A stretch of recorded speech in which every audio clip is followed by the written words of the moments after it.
Hello, হুম। কি করে খাওয়াবে? নতুন কাজ খুঁজে নেবো, মানে সেলসের জবে তো সবসময় ভ্যাকেন্সি আছে। হুম, প্রেম? না, ওটাও না। গাঁজা? না, না, ওটা একেবারেই না। আমি গাঁজা খাই, সেটা বললাম। আচ্ছা, আচ্ছা।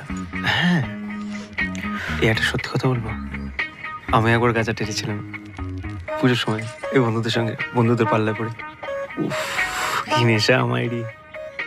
তারপর তারপর কি হয়েছিল জানো? প্যান্ডেলে ঢুকে গিয়ে অসুরকে জড়িয়ে ধরে বাবা, বাবা বলে চিৎকার করেছিলাম। অসুবিধা নেই তো? না, না, অসুবিধার কি আছে? আমি অসুরকে বাবা বললাম, বাবার অসুবিধা হবে। আমার কি? আমি গাঁজা খাই, তাতে তোমার অসুবিধা নেই তো? না, না, আমার কোনো অসুবিধা নেই। আমি একটা নিয়ে নেবো তোমার কাছ থেকে।